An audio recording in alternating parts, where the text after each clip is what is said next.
What's up, YouTube? It's your boy Killer Cam, and I'm here with the raw deal for February 3rd, 2020 from Salt Lake City, Utah. There was talks earlier in the day that Raw might not happen tonight, or that it was going to be a clip show due to the snowstorm that was going on in Utah. But anyway, we opened up the show with Randy Orton cutting his promo on why he attacked Edge. Orton basically came out and said, I owe you guys an explanation, don't I? And I'm thinking, yeah, you do. And he just came out and said, I can't do this. Because everybody was chanting asshole or booing him. He said, I can't do it. And walked off. Now, I love the opening promo because it's showing Orton, Orton's kind of in that stage where it looks like he has remorse, but he's kind of crazy Orton all over. I don't know. Regardless, there ultimately looks like they're setting up for Edge and Orton at Mania, which is going to be a fantastic match, I think, if these two guys end up going at one another. Next, you have Liv Morgan and Lana for the 1,508th time, it seems like, that these women seem to fight. Yeah, don't you remember I said, oh, they're fighting again? Yeah, but these women seem to fight every single week. Anyway, Liv wins in about a minute, and then Ruby Riott comes out of nowhere. And I even told my girlfriend, I was like, watch, she's going to hit her. And Ruby Riott, sure enough, hit her. So I don't know what they're setting up for as far as with Ruby and Liv. But you also had Mojo Rawley lose in like 5 seconds to Drew McIntyre. It was literally a Claymore, and it was a dud. And then now we get to something good. The 6-man tag team elimination match between the Viking Raiders, Kevin Owens, and Buddy Murphy and AOP. Now, this was a great match, I thought. Up to this point, it was definitely the match of the night. But Buddy Murphy would start out by pinning Eric, and then Ivar would end up leaving with an injury, which would leave Kevin Owens all by himself with Buddy Murphy and AOP. And he would end up eliminating Buddy Murphy and Akam of AOP. I think one was with he tried a swanton and Buddy Murphy got his knees up, and then I think he hit him with a cannonball and beat him. And the other guy he won with a pop-up powerbomb. But Razor then came in off of a distraction from Seth Rollins and was able to beat Kevin Owens. This match to me gets 3 out of 5 stars. It was a pretty good match, definitely the best match of the first hour of Raw. Hey, it was what it was, and they're really building up Kevin Owens as a top babyface. Next, you have Charlie interview Ricochet. Ricochet says he's had a dream ever since he was 14 years old to win the WWE Championship. But all night they were talking about how it was unfair that Brock Lesnar had to defend the title just short of WrestleMania. Duh. That's what you're supposed to do. You're supposed to be a fighting champ, something Brock doesn't know about. Next, we get Aleister Black defeating Eric Young. I didn't even know Eric Young was still employed. Squash. Next up, you see a recap of Humberto Carrillo's attack on Andrade, which, of course, Andrade was suspended, so that's the reason why they did what they did. But Selena Vega comes out, and then we see Angel Garza, and that was a really, really nice sight to see. But Angel Garza kind of comes out and attacks Humberto Carrillo, and then Mysterio comes out and defeats Angel Garza by DQ when Garza does the hammerlock DDT on the concrete. You mean to tell me the thing was down the entire time? Really? That thing was down the entire time. Are you kidding me? Really? Charlotte Flair and Rhea Ripley, I'll get to in a little bit. I'll get to that in just a little bit. Sarah Schreiber interviews Bobby Lashley. Bobby says he's going to go on the Super Showdown and face Brock Lesnar. That would have been a great match to see. Asuka defeats Natalya. This was a solid match. I give it about 3 out of 5 stars. I think these two women kind of knocked it out of the park. Asuka seems to just be a good dance partner with whoever she goes up against with Natalya. I mean, that was really, really good to see, you know. And then she beat Natalya with the Asuka lock, 3 out of 5 stars. Asuka then says she wanted a rematch with Becky. Becky and Asuka are now set for next week. I'll get to something else in just a little bit as well, but I wanted to talk about this triple threat number one contenders match first.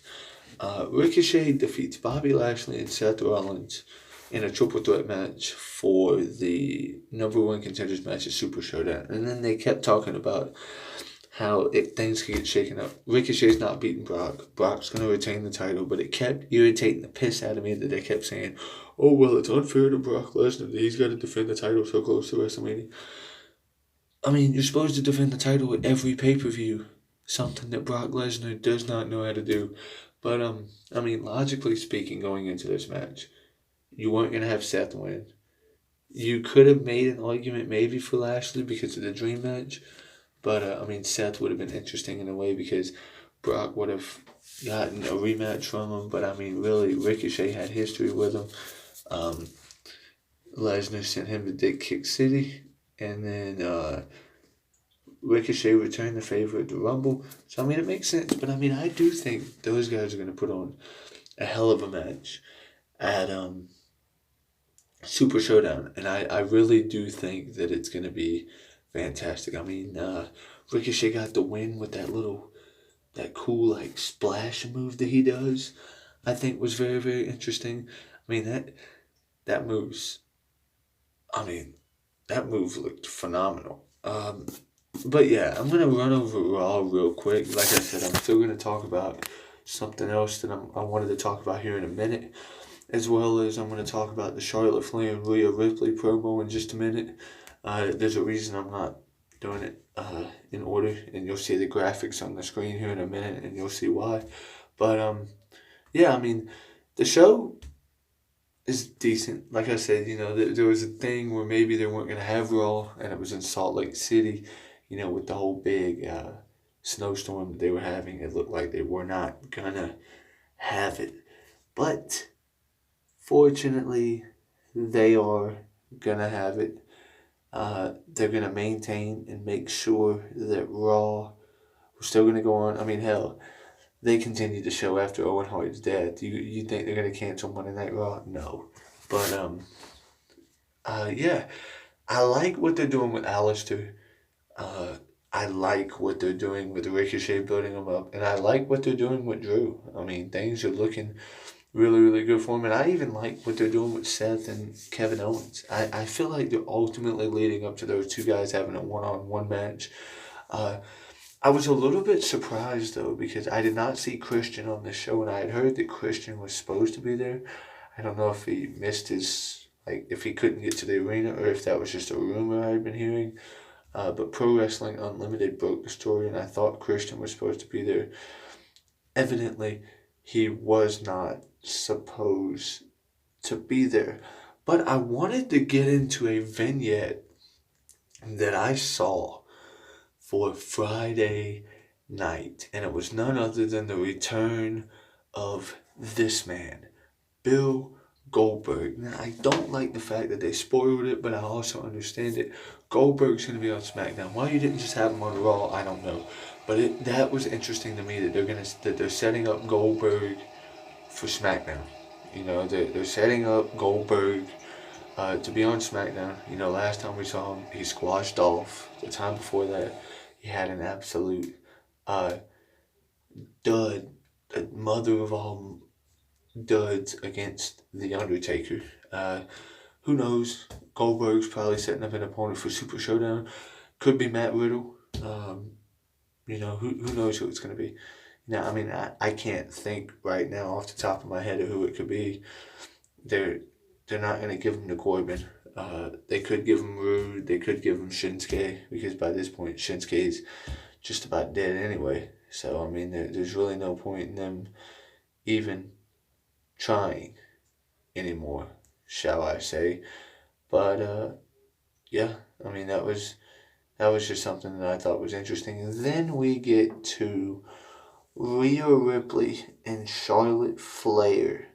Rhea Ripley and Charlotte Flair.